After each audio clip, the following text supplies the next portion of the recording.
वर्ष 1965 में जब मैं कॉलेज व विश्वविद्यालयों के लिए संगीत कार्यक्रम कर रहा था तो मुझे एक ऐसी पुस्तक मिली जिससे मुझे अपनी लगातार लंबी होती प्रश्नों की सूची के उत्तर पाने का संभवतः पहला अनुभव प्राप्त हुआ।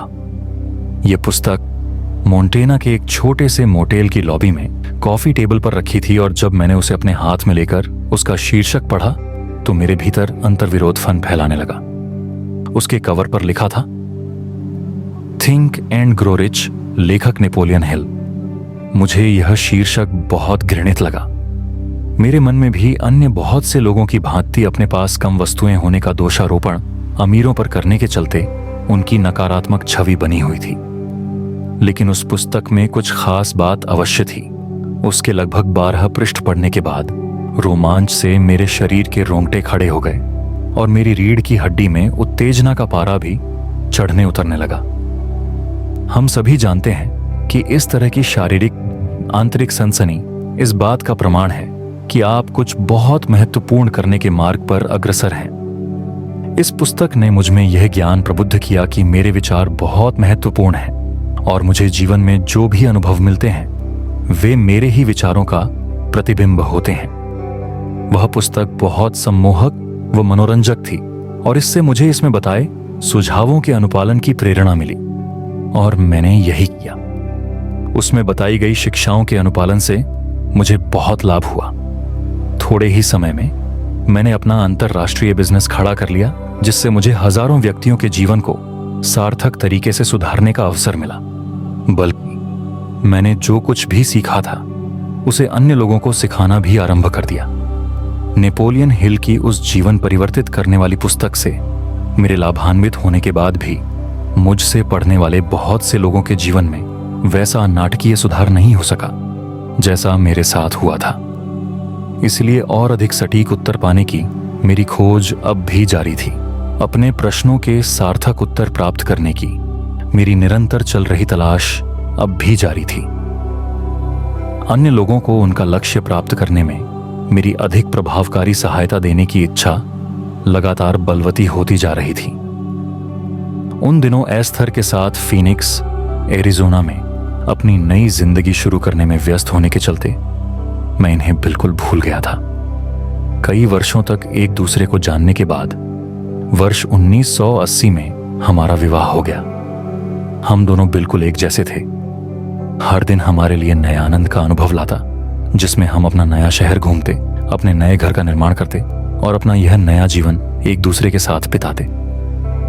एस्थर में मेरी तरह ज्ञान की प्यास या उत्तर जानने की भूख नहीं थी, लेकिन वह जीवन के प्रति उत्साहित थी और सदा आनंदित रहती। उसके साथ रहना बहुत अच्छा लगता।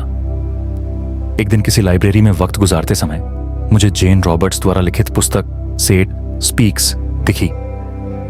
उस पुस्तक को शेल्फ से उठाने के पूर्व ही एक बार फिर मुझे अपने शरीर के सभी बाल खड़े होने एवं रोमांच का एहसास होने लगा। मैं उत्सुकतावश उस पुस्तक के पन्ने पलटने लगा। मैं यह देखना चाहता था कि उसमें ऐसा क्या है जिसने मेरी भावनात्मक प्रतिक्रिया को जागृत कर दिया है। एस्थर के साथ लंबा वक्त गुजारने के बाद भी हम लोगों के बीच एक विषय पर मतभेद था। वह मेरा ठेजा बोर्ड से जुड़ा अनुभव नहीं सुनना चाहती थी। मैं जब भी अत्यंत मनोरंजक ढंग से यह अनुभव बताना शुरू करता, कम से कम मैं तो ऐसा ही समझता था, एस्थर तुरंत उस कमरे से बाहर चली जाती। उसे बचपन से ही भौतिक रूप न रखने वाली चीजों से डरना सिखाया गया था। चूंकि मैं उसे परेशान नहीं करना चाहता था, मैंने ऐसी कहानियां सुनाना बंद कर दिया। कम से कम उसकी मौजूदगी में तो मैं ऐसा नहीं करता था। जब एस्थर ने सेट स्पीक्स के बारे में कुछ भी सुनने से इनकार कर दिया तो मुझे कोई आश्चर्य नहीं हुआ। लेखक जेन रॉबर्ट्स किसी प्रकार की तंद्रा में जाकर एक अशरीरी व्यक्ति को अपने शरीर का उपयोग कर अत्यंत प्रभावशाली सेट पुस्तकों की श्रृंखला को बोलकर अभिलिखित करवाने को स्वीकृति देती थी।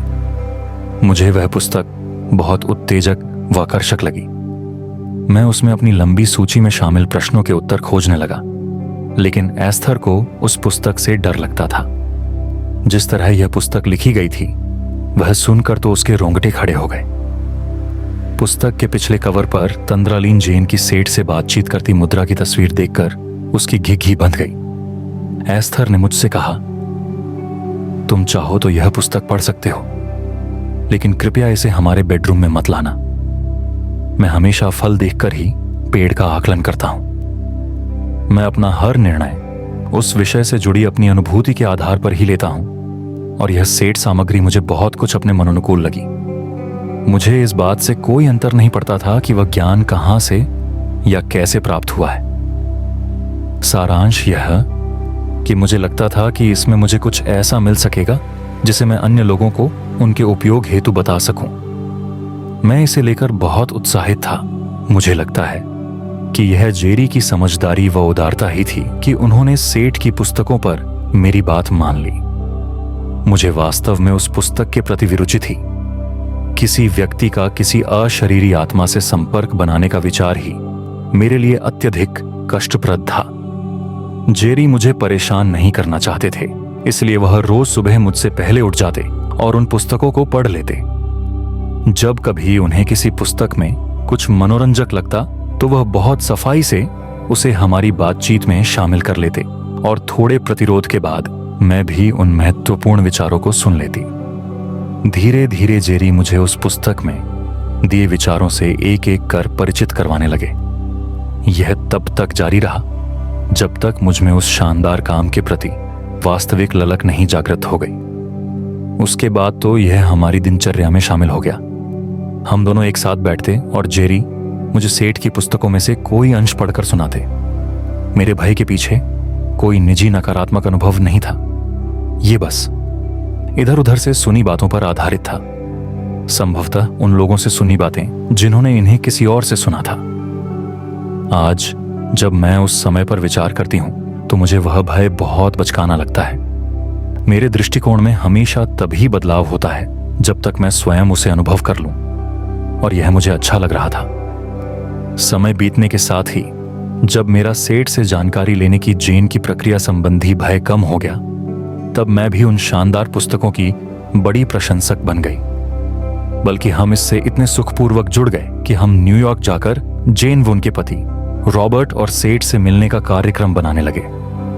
अब तक मेरी हिम्मत इतनी बढ़ गई थी कि मैं सचमुच उस अशरीरी आत्मा से मिलना चाहती थी, लेकिन पुस्तक में लेखिका का फोन नंबर नहीं छपा था। अतः हम यह समझ नहीं पा रहे थे कि उनसे किस तरह मिला जाए। एक दिन हम एरिज़ोना के स्कॉट्सडेल शहर में स्थित पुस्तकों की दुकान के निकट बने छोटे से कैफे में दोपहर का भोजन कर रहे थे। जेरी अभी खरीदी गई पुस्तकों को देख रहे थे। तभी हमारे पास बैठे एक अजनबी ने हमसे पूछा, क्या आपने सेठ की कोई पुस्तक पढ़ी है? हमें अपने कानों पर यकीन नहीं हुआ, क्योंकि हमने कभी किसी को नहीं बताया था कि हम ये पुस्तकें पढ़ रहे हैं। उसने फिर पूछा, क्या आपको पता है कि जेन रॉबर्ट्स का निधन हो गया है? मुझे याद है, यह शब्द सुनते ही मेरी आंखों में आंसू भर गए।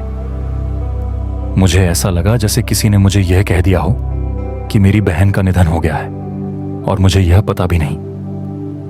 मेरे लिए यह बहुत बड़ा धक्का था।